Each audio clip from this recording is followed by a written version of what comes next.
Legends.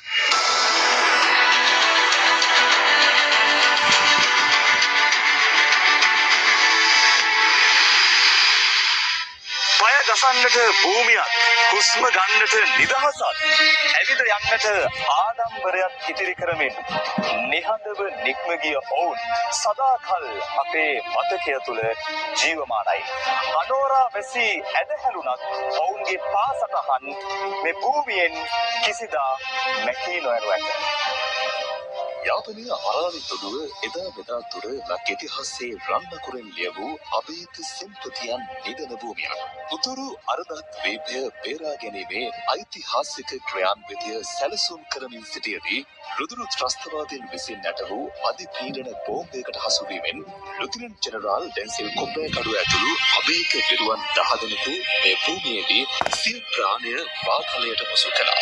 මාවිල්ලාරු සරෝගුව වසා දමා අහිමි කළ ජනතාවගේ ජල අයිතිය නැවත ලබා දීමේ අරමුණෙන් ඇරවී නැගෙනහිර මානුෂ්‍ය මෙහෙයුමේදී දිවිපිදු යුද ගුවන් නාවික ඇතුළු සියලුම රණශූරයින් සිහි කිරීම වෙනුවෙන් තොප්පිගල ඉදිකල අමරණීය සිහි වටනයයි මේ විජයග්‍රහණයේ ස්මාරකය ත්‍රස්තවාදයේ උච්චතම ස්ථානය වූ කිරනොච්චි නගරයේ පිහිටා තිබෙනවා. උතුරින් 53 55 සහ දකුණින් 57 58 වීර සේනාංකයෝ අලිමුන්කඩ මේ පින්බිමේදී මුහුණට මුහුණ හමුව මහා බලයක් වී ත්‍රස්තවාදය මුඩනපුටා දැමීම වෙනුවෙන් නන්දි කඩාල් බලා නික්ම යාම සිහි කරනු වස් මේ ස්මාරකය නිර්මාණය කර තිබෙනවා. කොප්‍රල් ගාමිණී කුලරත්න නමොත් හසලක වීරවරයාණන්ගේ මේ ස්මාරකය පිහිටා ඇත්තේ ඊට මදක් නොදුරින්.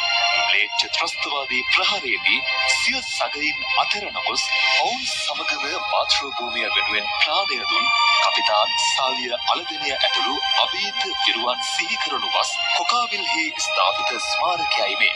උතුරු නැගෙනහිර ත්‍රස්තවාදයේ අඳුරු පිසදා සාමයේ රන්හිරු රටටම පුබුදුවා නැන්වූ විජයග්‍රහණයේ සංකේතය වන මේ අභිමානවත් ස්මාරකය පුදුකුඩුරෙප්පුහි පිහිටුවා තිබෙනවා.